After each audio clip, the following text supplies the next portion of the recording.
All right. Hello, everybody. I want to welcome to you to the Memorial Day podcast, Seekers podcast. So far, we got me, Dale Bullock, and my co-host, Neil Huff, and we're going to be joined by BC Davis, supposed to, and I don't know who else will join. I sent several links out. We'll just see if somebody else joins us here. Anything you want to start off by saying, Neil? Um, Weather's been nice. Oh Everybody yeah, get out there and take advantage of it. Get plenty of water in you, and just watch out for snakes. yeah.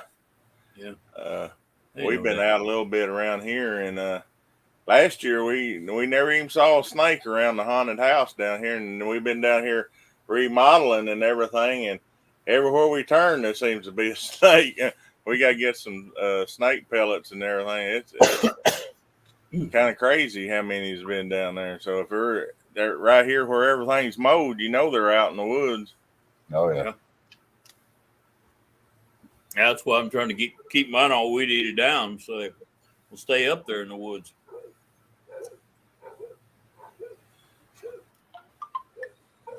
All right.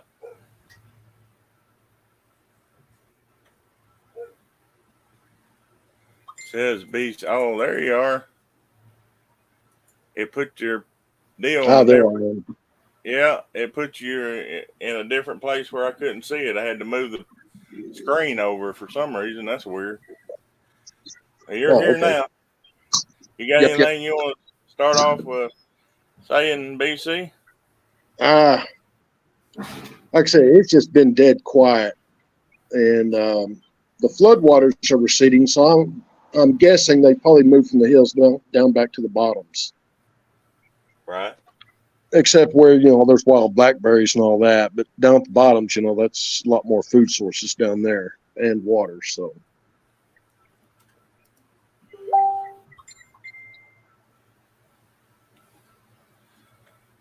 Braden says he's with you, Neil.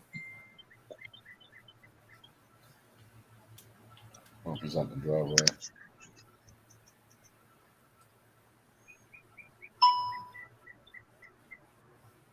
I don't know what he meant by that, but unless if he's talking about the next project or if he's with you right now, he said I come with Neil.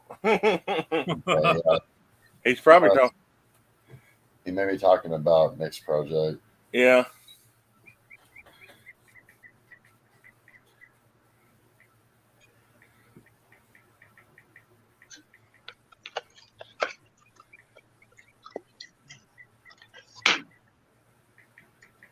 yeah, the last thing like I said, that's been a couple months ago. Is when I saw that big, I guess for lack of a better term, orb Right. across the street from me, and that's the last of anything. And I mean, I haven't heard from anyone, saying that they've seen or heard anything. It's just been quiet.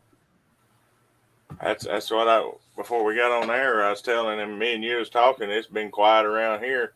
So only body I've heard had activity is Dale, and that's up there where he's got all the blackberries and strawberries on his mountain there. It's just, and then he's been getting tree knocks. You want to tell us about that there, Dale? With you was out with your grandson? Yeah, we were. Grandson Hudson and I, we went out there. We were standing on the deck out there, and it was kind of later on in the afternoon, and I mean, it was loud. I mean, it just boom, boom on the side of a tree down there, and it sounded like it was right to the east end of my house in the woods. I mean, it was close. Hudson's eyes got just big as saucers. He says, "What was that?" I said, "Son, you just heard a Bigfoot knocking on a tree." And he goes, "Oh wow, Bigfoot knocking!" He was real excited about it. Oh yeah, yeah. But I kept a close eye on him after that for the rest of the week. I didn't want him out there by himself. But it's obvious they're back somewhere up there. And I went up there. I went up on the mountain here several days back, and I got up there and I was just taking pictures, and before I knew it, I was up on the second level up there. You know, I'm like, whoa, this is so pretty up here. And I was taking all kinds of pictures and everything. That big old shepherd of mine, he comes up and grabs me by the wrist and starts pulling me down that hill. And I'm like, oh, something's up here that you don't want me to be around, evidently. And so I listened to him. I came off the mountain. I was like, man, I didn't think he would do something like that, but he's sure watching out for me. Mm-hmm. Has anybody heard from Robert Taylor? I haven't heard from him in a while. I hadn't either. I haven't either. I hadn't either. I need to check on him. Hopefully everything's okay. I seen him post some stuff on Facebook and everything last week, but I hadn't talked to him. Yeah, me neither. Neil, you want to go ahead and fill us in on our upcoming event in June, the Nix project? Yeah, actually, I've decided what I'm going to do is set this up to where I'm going to try to do my very best to find different campsites going up along the Mulberry River at different locations and places that I think would be hot spots to be looking around at. I'll definitely be setting up some equipment hidden throughout the woods, you know, maybe at a couple different campsites. Maybe I may even make up a couple of mock campsites just to see if we can get any kind of evidence or anything like that trapped, maybe a photo or maybe some kind of interaction or something. So if anyone has any ideas of something they want to try, please throw your suggestions out there, you know, because I'm definitely interested in hearing what you have to say. As of right now, I'm thinking about using 3 different mock sites, one on each mountain. And if y'all have any ideas, I'm definitely open ears and open-minded to anything. So if anybody's just hearing about this or wants to come or anything, either leave a message on one of our posts about it or contact Neil here or myself and leave us a message and we'll get you information about it. Are we still planning on being at the Redding campground to start with, or are we going to do like you're saying here, just a different camp? Yeah, I think that would be a good place for us to all meet up at. Yeah. If we just make a certain time to meet up at, and just so no one has to spend the money unless somebody feels safer staying in the campgrounds. That's always an option. I'm pretty sure most of us will probably be up on the mountainside or scattered throughout our research areas, more likely. I mean, sound like a good plan. I mean, we got 4 areas we watch as it is, so the more people show up, the more people can scatter out, and you know, we can all compare evidence and times. And go. You just never know. Sound like a good deal. Then, as it gets closer, we'll put exactly what time to meet there at the Redding campground and go from there. Sounds good to me. I'm planning on being able to be there anytime during Friday. We ain't working overtime right now, but you know how when you plan something, so it may be one of the deal. I get off at 3 and I'll have to head over there. So they may be meeting with you first in there, and then I'll come and get in touch with you. But that is fine. There's lots of area to cover, and there's lots of stuff for me to talk about. So, all right, I'll be pulling maps out and definitely be having the maps out there to start the conversation to start with. So that'll come in very handy for us. Awesome. And we're still wanting to get back over to Ball Knob. We've tried twice since we went over there, and something's happened each weekend. So it looks like it'll be fall before we get over there to actually do a good investigation, hoping the water goes down. And yeah, that's what I was thinking. I need to get me some good wading boots before I go up in there. Yeah.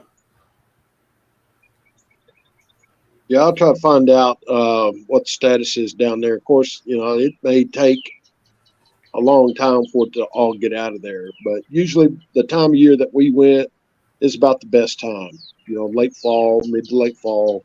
Yeah. But sometimes, you know, you get a wet fall. We had a dry one last year. Yeah.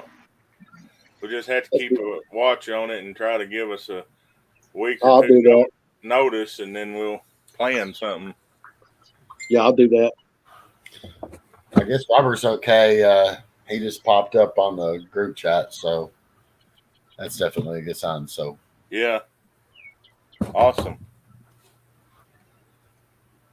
I gotta let this dog out, guys. He's driving me nuts. I'll be right back. All righty. Well, Joel, I have did a good. find a new. Oh, sorry. Go ahead, Wendell. I was just gonna ask you, y'all have a good Memorial Day weekend and everything? Stuffed. Yeah, Ate too many hamburgers. that's what I've been doing here. One here and then one there, and everybody's got to get together at different times. You're sleeping good tonight. I was Yep. gonna say, there in Mulberry, me and Braden kicked up a new place that's just opened up within like the last year or so. It's a private campground, but it's right on the Mulberry River. It's gorgeous, really nice place. And we got to pull up. We can pull an RV up in there. We can do primitive camping if we wanted to. They said we can go out there and just hike around on the property. It's a pretty primitive area. Very beautiful, real pretty, real pretty.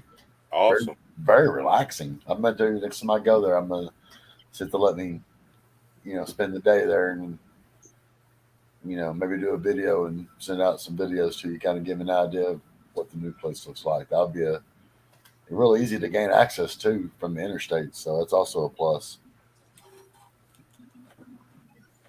That'd be a good deal.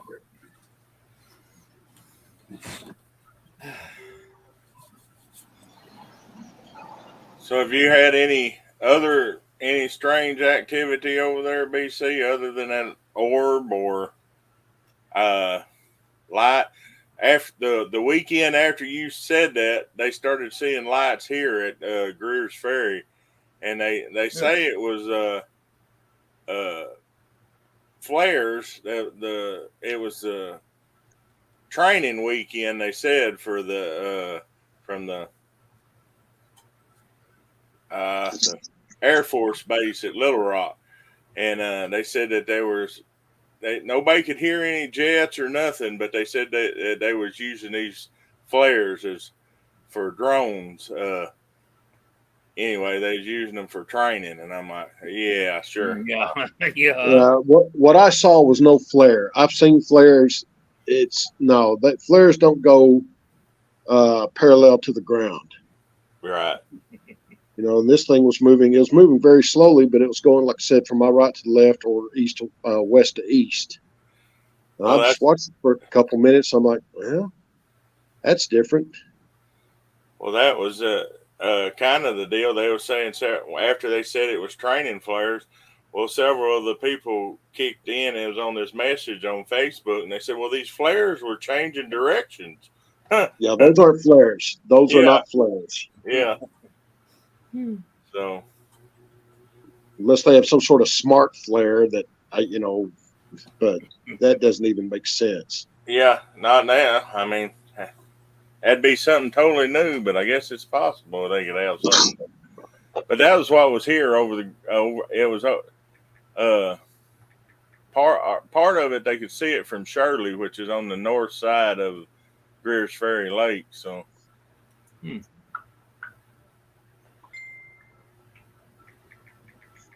Braden says, hey, it's Braden.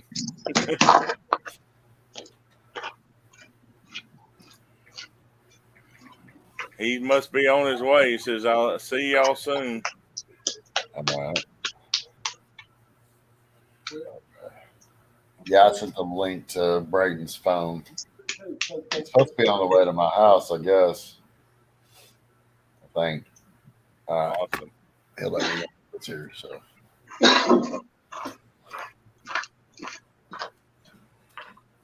Oh, Dale, you want to tell us about your conference that you went to in Oklahoma and what the name of it? It sounds very interesting. Yeah, it was. It's the Kaimechi Mountains Bigfoot Conference, 2023, and it was at Talahino, Oklahoma.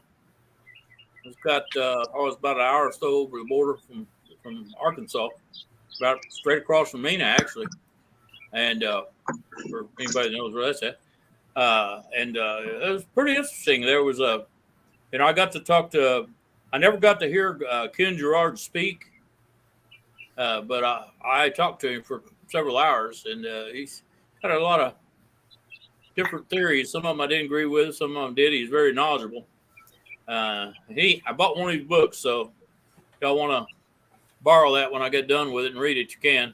Awesome. Yeah, I sure do. And I got one of them. He signed it and everything.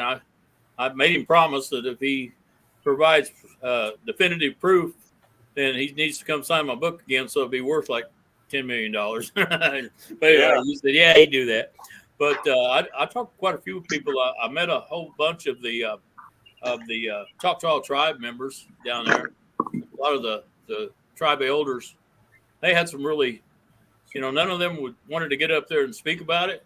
But boy, they stand out there in the crowd and they tell you all about it. If you just sit there and listen to them, they tell them all about different things. And I got to listen. Let's see, I listened to, which ones was it? I got to hear Toby Johnson, Daryl Adams, Jack Carey, Josh Parsons, Mitchell Townsend, and Dr. Samuel Centel. There was a lot of people had some really, really good theories about stuff. But if you ever want to have a big party, don't go to Tallahena because there is nothing there. No fast foods or nothing. I mean, it's bare. And but anyway, I really enjoyed a lot of the talk. Of course, Robert Kreider was there, and if I had my picks, all of them, I'd say Kreider had his stuff together more than anybody, and he really provided some good information. And he even gave a seminar on tracking the second day, and that was quite interesting. He really knows his stuff out there. And anyway, I got to meet him and his wife Tara May. That was nice, and let's sit around and talk to them a while. There's kind of a mixture of flesh and blood believers and woo, you know what I'm talking about. And there was like a lot of them was just all portals and fairies and stuff. And I was like, nah, okay, whatever, that's cool. Good thing you believe in it, but I really don't, And so we talked a lot. And some lady, I heard she spoke the second day, but I mean she was like a throwback to 60s hippie or something. She was kind of out there and wanted to argue about it. I'm like, ma'am, that's cool. If that's what you believe, that's what you believe. But I finally told her, I said, well, ma'am, when you go out and find some real ones that throw rocks and crap at you, you'll change your attitude about them real quick. But she was telling me like they're all peaceful, gentle woodland giants that want to just gift and sit around and try to communicate with you. And I'm like, no, man, No, they're not all like that. I'm sorry. No. But then she even started following me, kept following me, arguing about it. I was like, babe, if that's what you believe, that's cool. But I have an opinion too, and that's not it. So anyway, it was really nice. I really enjoyed that Samuel Centel. He had a PhD, and he gave a really, really, really great speech, and told a lot of different things. And at the end, I liked the way he ended it, especially. But he talked about a lot of stuff that Wendell has talked about before, about the Bible passages and the things that might support that this was actually a descendant of some sort, from the Nephilim and everybody. It was really interesting. But at the end, he said, there's not that we don't have evidence. He said, we got tons of evidence. He said, we have tons of DNA samples. We have everything. He said, but the only trouble is, he said, if you go out and you find a hair in the woods and you check it, get it analyzed, and it's going to come back, well, this is a deer or a bear or fox or antelope, whatever. And he says, that's because they're in the database and they can match. He says, all these things that's coming back unknown with DNA, with human DNA somebody messed up, got human DNA in it. And he said, the reason it's all coming back unknown, he says, there's nothing to place it to. Nothing. He said, we got all kinds of DNA samples. He said, he said, unless we find a tooth or a bone or a body, we'll never have anything to match this DNA up to it. And he says, once we do, boy, everybody's going to know. But he ended up his speech. He said, the thing about it is, he said, a lot of people believe in this way, a lot of people believe that way, and a lot of people will say, well, this is the answer, this is the way it is. He goes, the truth is, nobody really knows how it really is. He said, we got all kinds of evidence. Everybody's got their own opinions. He said, when it comes down to it, you can't say, I'm right. He says, because nobody knows if they're right or not. And he said, that's the way it's going to be for a while until we get a DNA match. And I thought that was pretty interesting that he kind of divided the argumentative groups up there when he ended up. It's like, y'all be at peace here, So it was pretty cool. Pretty cool. Yeah. And everything that everybody's encountering ain't the same deal, in my belief, too. Mm-hmm. I mean, you may have a Sasquatch, but then you have something else that looks kind of like a Sasquatch, or whatever, mm-hmm. or different. Well, you take just from the flesh and blood side. If you look at me, and then I got a little bitty Filipino buddy, and he did a little old bitty thing. We don't even, look nothing alike other than we got two hands and arms. We look totally different. Mm-hmm. So, you're seeing that out in the Bigfoot world too. Yeah. Just because they look like one thing in one area, they don't look the other area. They may be taller, hairier, shorter, fatter, mm-hmm. muscleder.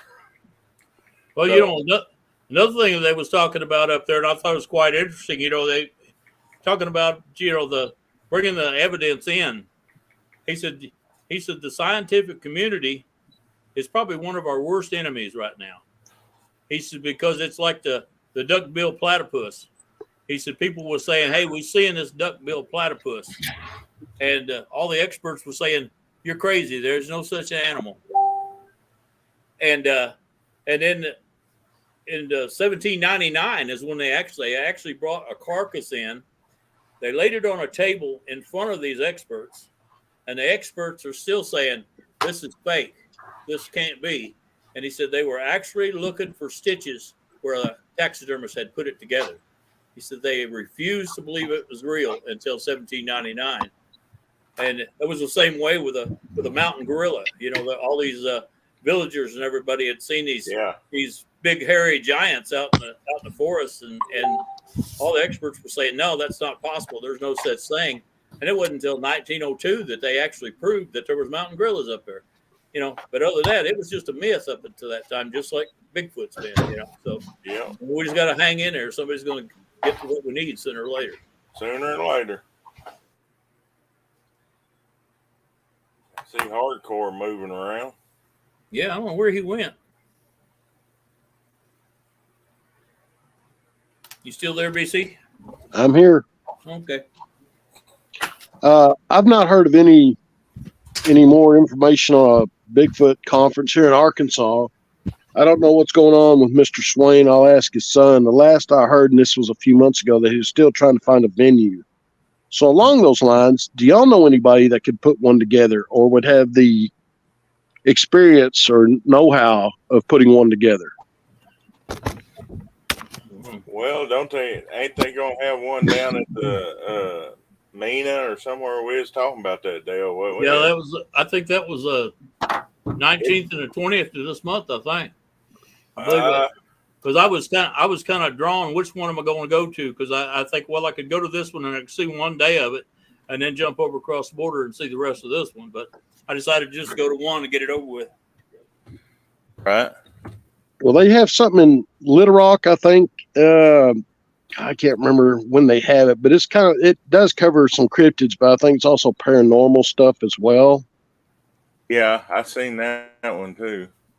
And I can't remember the name of it or when it will be, but I'd love to go to another conference, but COVID threw everything out there for a couple of years, and again, I don't know what's going on with Mr. Swain.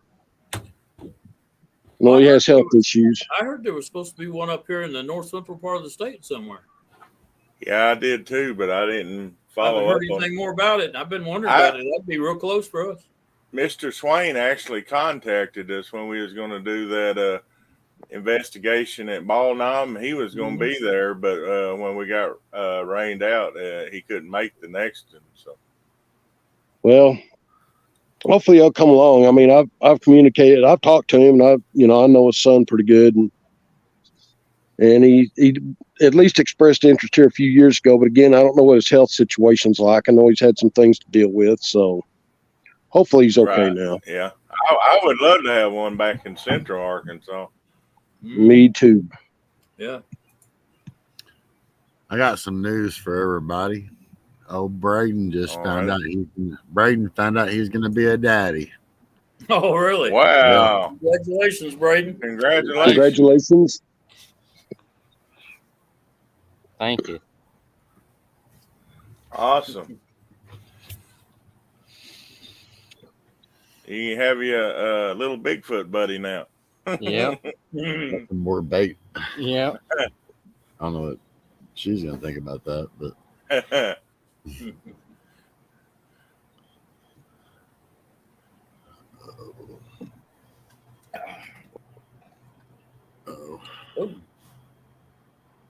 that was in my end. Lost the window, didn't we? Yeah. See if I can still. There he is. I clicked the wrong button. I was still trying to find that. No, there's one down to Blue Line Zip Line place. But I think it's in September, Dale. Really? You mean down there toward on the other side of Little Rock? Toward Hot Springs? Mena. Yeah. I was thinking that was the 20th and 21st or something. 19th and 20th. I forgot. Because I know I was looking at those dates earlier, thinking maybe I could catch both of them, but. September 22nd and 23rd. Oh, okay. That's in Mena? You said that was in Mena? Washita. Yeah, it's just south of Fort Smith. That's not really that far away. That's probably what, an hour from here? If even that, hour and a half maybe. Yeah, we can make it to that. Me and Braden think we can make it to that pretty easy. Right. I'm going to see if I can add a.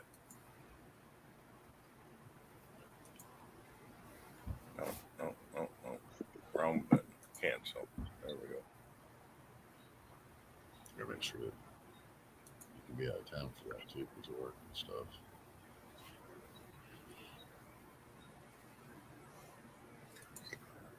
I'm jealous, Neil. Why's that, sir? You're outside. But it's cooler, isn't it? It is nice out. It's really nice out. I might go out and take my laptop outside. I think I got signal out there. It's hot here in the office, that's for sure. Yeah, it's hot here in the house too. I hadn't serviced any of my air conditioners or anything yet, so it's quite warm in here. Speaking of that, hey, did you eat yet, Frank? I eat again. You want a hamburger or a hot dog? I'll be right back. I'll be right back, guys. All right. All right. Yeah, it's in Mena, Arkansas. It's at the Blue Line Zip Line,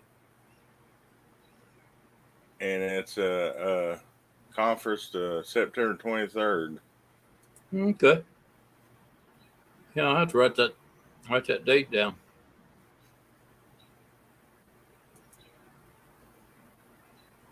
I got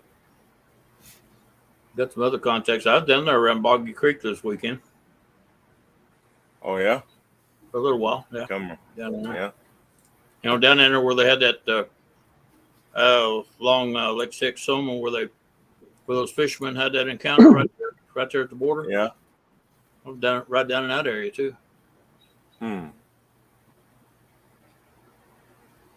I tell you what, you don't want to go off of Highway 88 West. If you do, you better have a full tank of gas before you start, because there's no gas stations on that puppy. Wow. I started across there. I had just a little over. I had between a half and 3/4 of a tank, and I was like, well, this ain't no problem. I'll just stop up here somewhere and fill up. And I drove, and I drove, and I drove, and I drove. And when I finally got to a gas station, I was sitting on empty. I mean, I was like, boy, this is. I found one gas station along the way that said they don't open until 11 o'clock. Like, well, I got places to go. I can't wait till 11 o'clock to fill up gas. So I just went ahead and pushed on. Hopefully I'd make it.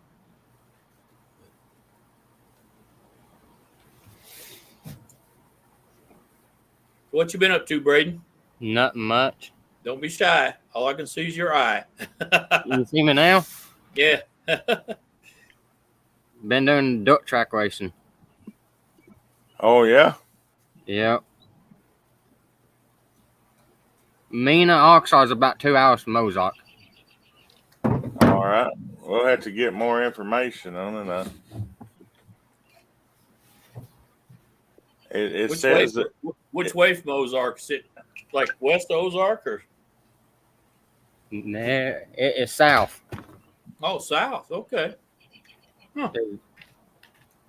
Take 22 all the way, or take 23 down to. 23 South comes out of Mena. Yeah. Yeah. Take 23 all the way down. Yeah. It's only 2 hours from hell. It's not even that far. I mean, No, that's right now. Yeah, it wouldn't take us that long to get there.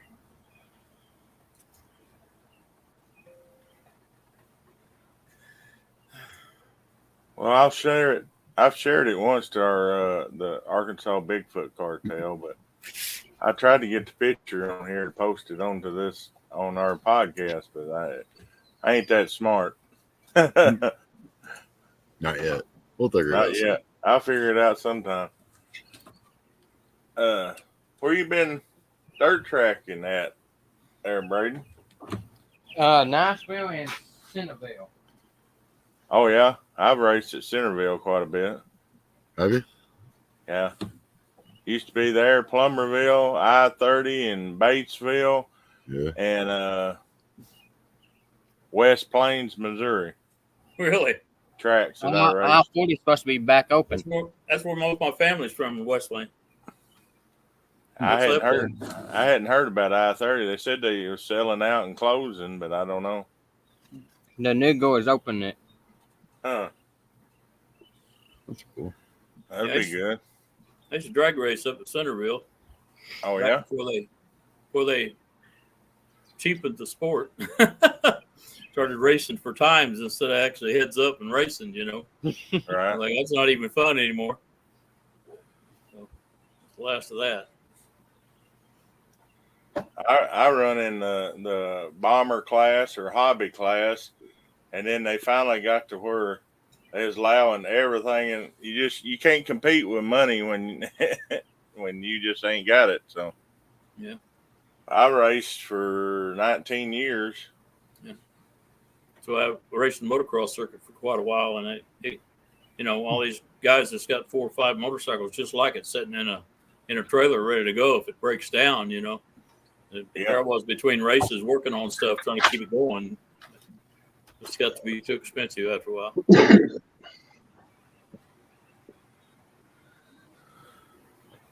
It costs people today to race about $80 to race. Really? Just to race these days. Yeah. Not just to get in and the bands and everything. That ain't the gas and food and everything. Yeah, that's just to get into the stands and get your pit pass. And Hot dogs these days are $5 down there. wow. Hot dogs. At racetrack, $5 a piece. Really? Yeah. I'm gonna start selling hot That's dogs. what my girlfriend's dad said. She's going to go get him a hot dog stand. It's not $2 a blame hot dog and make money. Money's money. Mhm. Selling hot dogs or selling eggs, one of the two. That's what he'll been $10. I believe it. Easy. I believe it. And my car's out in the shop, man. I hadn't started it in a year, but one of the reasons the fuel that it burns is $15 a gallon now. So I'm like, Octane. I burn 11 gallons a night when I race at $15 a gallon. Wow. You probably Yeah, never I couldn't race very long on those terms. Yeah, well, of course, when I was racing, it was 300 to win, and now it's 1,000. So I mean, it would probably work out if you had enough sponsors. That's the key: having enough sponsors on your car. Say they'll give you $50 or $100 a week. If you have 11 of them on there, then you're coming out ahead. But if you don't, and you're footing the bill, you're in a hole. Yeah. Do you guys know Tidwell? Last time I drag raced at Centerville for the championship that day in the drags, the motorcycle drags, there was a Honda 70 racing a Kawasaki 900. And the little Honda 70 took off, and he was almost out of sight before they let the Kawasaki go. Wow. Of course, the Kawasaki came out of there just burning the tires and everything else, trying to catch up to him. And he went across the finish line, and the Kawasaki broke out, disqualified himself. So the little Honda 70 won the drag races. I think I'm done. Can't compete like that anymore. So I guess my girlfriend is on here tonight, right now. I guess she just said they had 5,000 to win yesterday at Centerville. hey, yeah. If you win them, you doing all right. But you have to win all 3 races: Friday night, Saturday night, and Sunday. Yeah. That's like the street stock nationals at Batesville is that way. Friday, Saturday, and Sunday. I made it all the way, or Thursday, Friday, and Saturday. I made it all the way to the Saturday night deal and blowed my motor up. Yeah. Is that you talking about Locust Grove up there? Yeah. She said, send it to me. I said, okay. I always go up there and set up and get my lawn chair and set up on top of that building right there on the curb. Yeah. That's the only way to watch one of those races. It was 11,000 to win, and I like I said, I qualified for it and started and blowed my motor. Didn't get to finish. Always something. Yep. Has Braden had any strange activity out at his place there, Neil? Say it one more time. I'm sorry, what? I said, has Braden had any more strange activity out at his farm there or anything? You got anything happen at your house or your farm?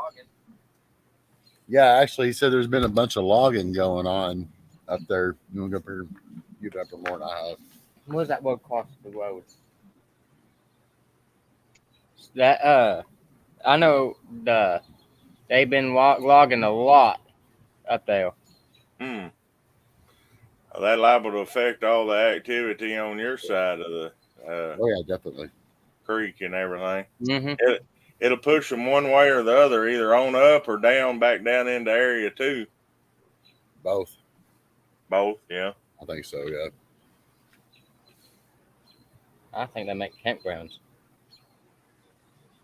Could be. Oh, I'm thinking. Probably. You gonna try to be at the any of the Nick's project there, Braden, in June? I'm going to try in June. Yeah. I know I have a family reunion in 23rd through the 30th. Is that the weekend you guys come in? But I'm going to come back to the house. I might stop by and say hi for a little bit. Sweet. Make appearance, guest appearance. Okay. Sounds good. So I'm coming back every day anyway. Yeah. Dogs. I sure will. Depending on signal and everything there, Neil, we'll try to do our podcast from live from there like we did. That's a good idea. Yeah. That'd be fun.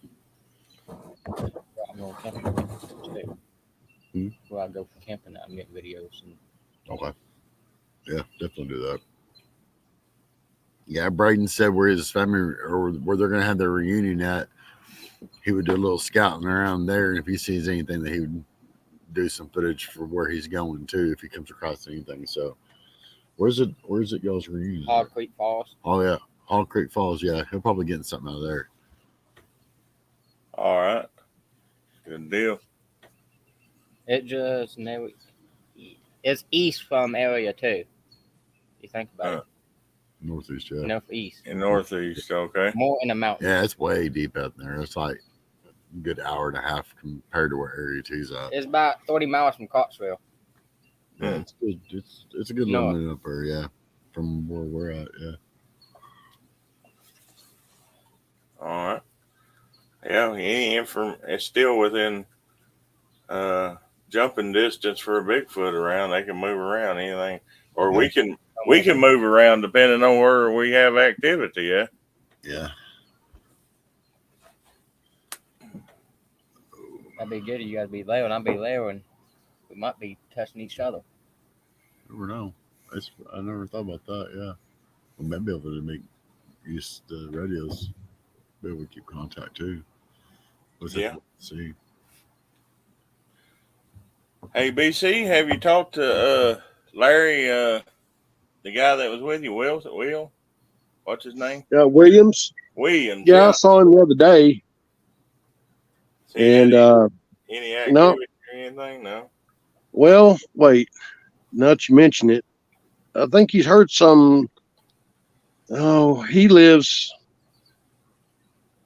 right at a mile from me, and about, I'm guessing, a half mile to 3/4 of a mile south of him is the railroad tracks. And yeah, he's mentioned hearing some whoops and stuff out there. So they seem to really frequent the rail lines, the railroad tracks here. Yeah, that makes total sense because they use that to move around just like the waterways. And then if the waterways get too filled up with water down in y'all's area, usually the rail ways are the highest ground, so they're going to move on that more than anywhere else. Yeah, that's been, oh gosh, I don't know, a couple, 3 weeks ago. I'll get back with him and ask him if he's heard anything recently. But I've heard a lot of people talk about hearing weird stuff along the railroad tracks.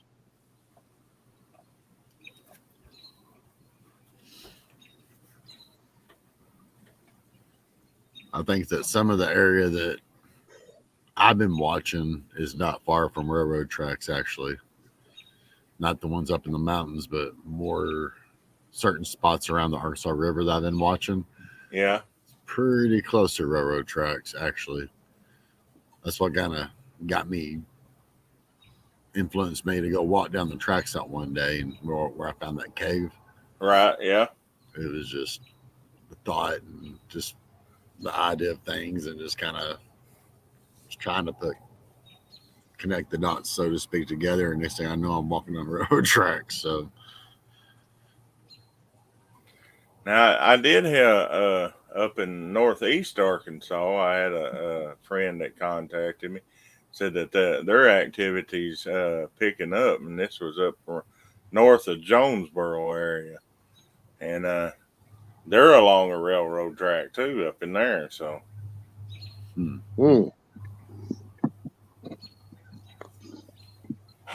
But them and Dale's the only ones that I've heard just recently that's had any wood knocks or whoops or any kind of activity.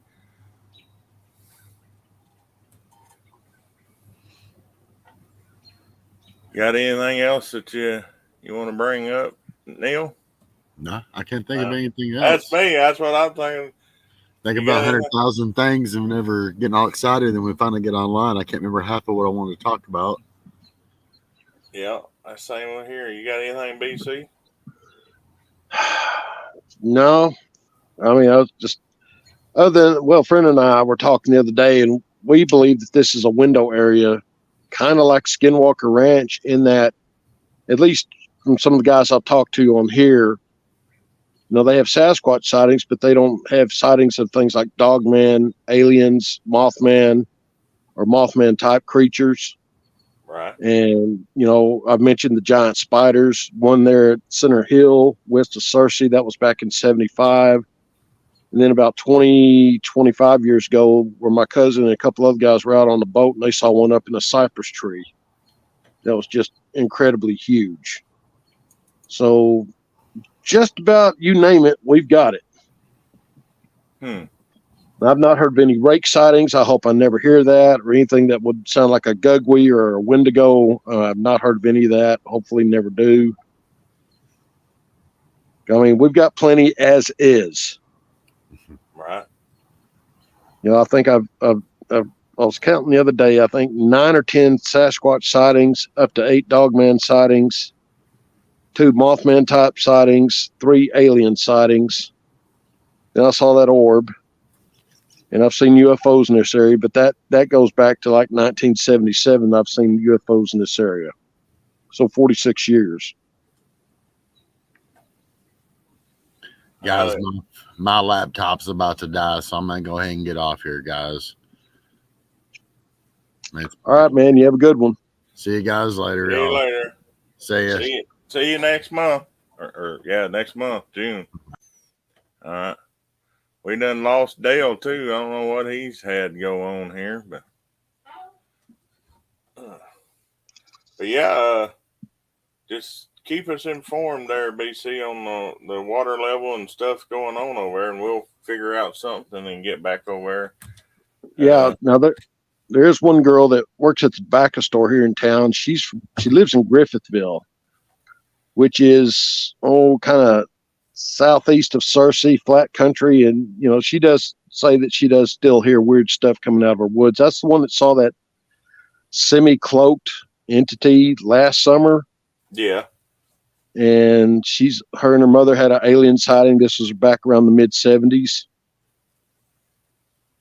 And she's, like I said, she hears weird stuff out there. It's along the White River, Little Red, White, something like that. And again, waterways, just like rail lines, always something seems to be going on around there. Always. And I'll probably see her the next day or two. If I see her vehicle there, I'll stop by in there on one of my walks and just ask her if anything's going on. Yeah. Unfortunately, she doesn't do social media or anything where I try to get her on here. Right. Hey, I have so much trouble getting anybody to come on here if local people. Now I might be able to get some from does other podcasts or something like that on here. But, yeah, I don't understand that. It seems like I've not had any success in that regard either. And I give them opportunity. They talk about it, and then when you say, "Yeah, come on," or if you can come to the office and talk about it, no, everybody backs out of it. Everybody has the same phobia of being labeled that they saw Sasquatch or they saw a UFO or whatever it is. They don't want the general public to know their name. Well, how is anybody ever going to prove anything unless people are willing to talk about it? Exactly. Now, what we saw down there at Mallard Pond, I believe was an alien, but I was talking to somebody. I said, "Man, maybe that was a rake," but I'm still leaning strongly towards alien. But in either case, either way, it's something that I'd heard of Sasquatch and aliens being sighted together, but I thought never in heck would I ever see anything like that. And sure enough, there we were. All right. That's still just What's your thoughts on that? I think that as far as the rake and everything, well, I lost you somewhere. I can hear you, but I can't see you. Well, I can hear you. There you are. A lot. I've heard of one rake report in Arkansas, and that was over in Saline County again. Back to another area that I hear a lot of reports, and Thomas is usually on here, but that's something else. I want to plug his podcast. He's trying to get it going, the Razorback Bigfoot podcast, and he's working hard on it, and he's had all kinds of issues, and he's been on ours a bunch. But anyway, over there in Saline County, they've had it's kind of like the Skinwalker Ranch over there too. But I heard the one rate report from there. But after talking with the lady and everything, I actually believe it was a severely malnourished Bigfoot that was almost hairless. But she said it had the grayish skin and real tall and skinny and the red eyes. But just by the report and just hearing it, I can't say 100%, but I believe it wasn't an actual rake. It was a malnourished Bigfoot. But Well, and that I read. I'm sorry. Go ahead. that may be a lot of the reports of the rake, but I don't think it fits all of them. But No, but I come across, and man, I wish I knew I was going to have this conversation. I'd save the link. But of a guy that reported he was out on, I think, one of the big islands in Greers Ferry Lake, yeah, and he described something that sounded very much like a rake, yeah, and that's not far from you. no, So, and on the north side of the lake, they've had a Bigfoot reports there in Devil's Fork yeah, Park, and the far end they've had that was last summer. They had 2 Bigfoot encounters in Devil's Fork Park. mm, So that ain't far from where this island you're talking about too. So yeah. it may all be connected.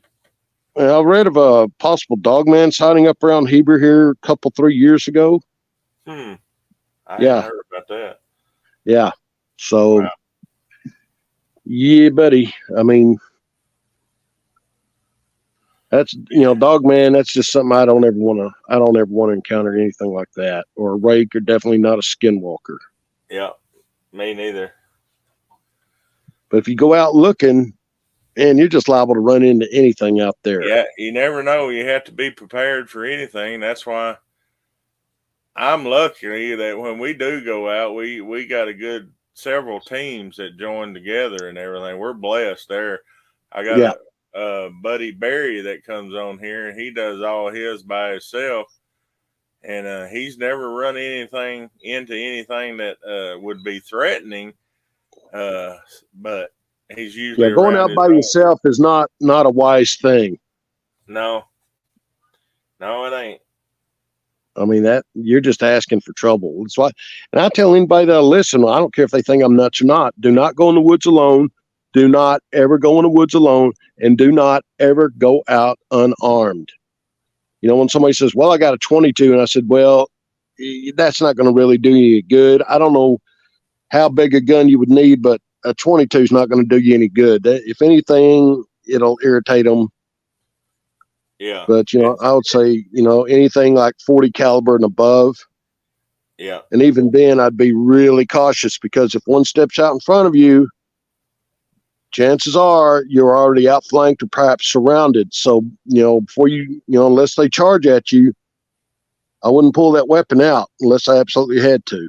Yeah, that's the last thing. If you got something that big, now if you did have a 22, that's all right for snakes or anything else like you're out there. But if you're going to use a 22, just use it like for the noise, for the pop. Shoot at the ground or whatever. Don't shoot at it, and just maybe the noise will deter it. Most Sasquatches it would, but now dogmen or a rake or anything like that, no, you're No. sad to say you're toast. Yeah. Oh, Dale's back. He made it back, Dale. Yeah, signal just went out completely. I don't know what's going on. Huh. I didn't know if it was the signal or battery or what. Well, I think part of it was battery, but when I got the charger plugged back in, it was just no signal on the television or anything. I was like, well, it's gone. Huh. Back to strange stuff. Neil's battery just went dead. He had to get off here and just crashed. I guess the dogs must have unplugged mine earlier, because it usually lasts about 5-6 hours, without any problem. But I just unplugged it and brought it in here in the bedroom, and it's dead. Huh. That's weird. Mm-hmm. I don't know if you heard or you missed. We was talking about the dogmen reports and stuff up around Greers Ferry. Can you repeat that? What you were saying there, BC, about the? Yeah. About which one, the rake or the dogman? Either one. Well, Whatever is around Greer's Ferry there, because Dale's not too far from it. Well, I've heard of one possible dogman sighting, and I'd have to go back and try to find the article, but that was around Heber. And then on one of the big islands in Greer's Ferry Lake that a man described, at least based on his description, I'm thinking he saw a rake. Huh. Maybe it could have been a skinwalker, but it sure sounded like a rake to me. Or at least that's the impression I got. Wouldn't have been up around Devil's Fork, would it? That I don't know. That's what I was telling him. I've had reports. I'm thinking it was in there an island out there called Sugarloaf. Yeah, little Sugarloaf. There's Little Sugarloaf, yeah. The big Sugarloaf is there by the town, but little Sugarloaf's out there. Is that on the lake? Goat Island or something like that out there. Yeah. I'm thinking that might have been where he saw it. Don't hold me that. I have to go back and try to find that, but I think that's where. What's that? I said that's not too far away from me. Yeah. No. So be on the lookout just in case. Yeah. And that's what I brought up. I was telling him about not too far from him, Devil's Fork Park, all the way at the end last year. Mm-hmm. I forget the months. There was 2 reports of Sasquatch activity. One actually even come up. It was a little camper now, but it shook the whole camper. Oh. So. Yeah, I was telling my brother-in-law about that at the time, and I was hearing that, and one of their favorite spots to go with their camper was Devil's Fork, and I'm like, y'all might not want to go up there anymore. Yeah, I don't know if somebody did something to pee one off or what the deal was, but it was all the way at the end of the Devil's Fork Park. I'll be darned.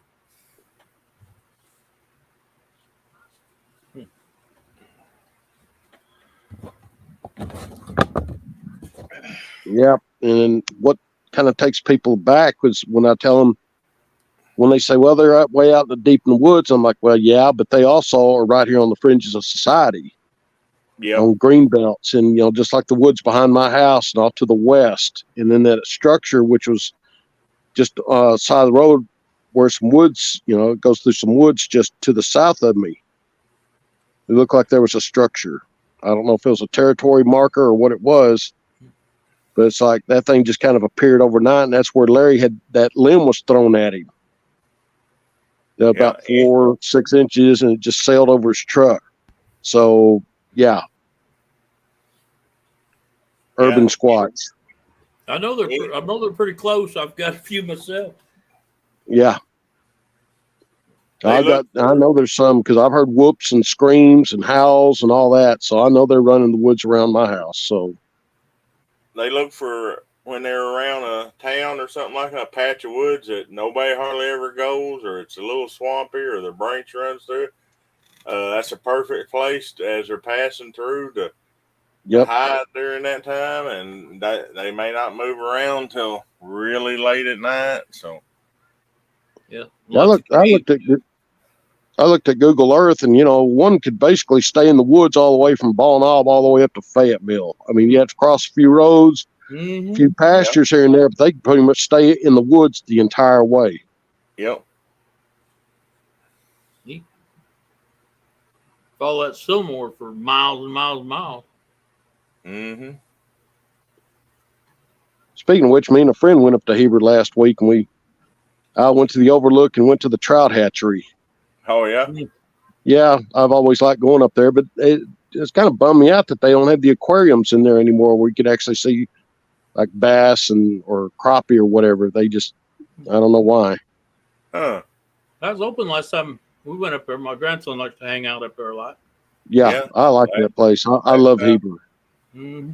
Last time I seen it, it was open. That's been, now thinking about it, 2 years. So, yeah.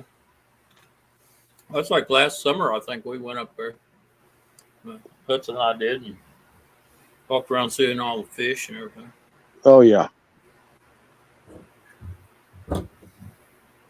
Yeah, when I was a kid, we'd go up there, and my grandma Davis would want to get water out of that well right there in the middle of town. And I think that's just like real sulfury smelling water. Sulphur Springs. Yeah, there's several different versions there. Yeah, Springs. Red sulfur, black sulfur, Mm-hmm. and each one's for different stuff. It's written on it what it's for. Now, what I like about it is I'm not sure which one it is, but it's right there by Main Street, the road. It's right there by the playground, that first spring area. You can get that and keep it cold and just drink one 16-ounce glass a month during the summer, and you don't have no ticks, no mosquitoes, nothing like that to bother you. No, I'm going to have to try that. I got to try that. Next time I get up there, I'm going to have to get me some. The trick with it, though, is have it in your refrigerator, keep it cold, and keep the lid on it. Don't let no air get to it. So as soon as you take it out of the refrigerator, open it up and drink it, and it don't have a bad taste. But if you let it get to the air for just a minute or two, the sulfur taste comes back into the water. So the trick is to drink it quick. Sulfur smell too. Yeah. I'm going to try that. It sure works. I swear by it. It works. Have to go up there and get a 6-pack or whatever.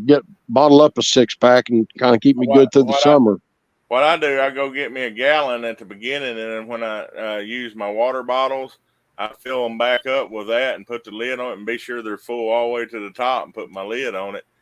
And that's what I do. I keep them in the refrigerator, and my one a month, like I said, I open it up and turn it up and drink it down as quick as I can before it starts tasting bad. But it's nice and cold and good water as long as you drink it fast. Keeps mosquitoes and ticks away. Definitely got to try that. I've been hearing that. I've heard that since I moved up here. It sure does. I've never tried it. Sure does. Well, guys, we've reached our hour deal here. So y'all got any final words y'all want to say? Well, maybe I'll have something to talk about next month. Y'all be good. Maybe we'll have some other people on here. Yeah, maybe we'll hear something about a Bigfoot conference in Central Arkansas by then. Yeah, I hope Robert Swain can swing it. I mean, I have no problem going to the one down in Mena and everything, but I enjoyed it.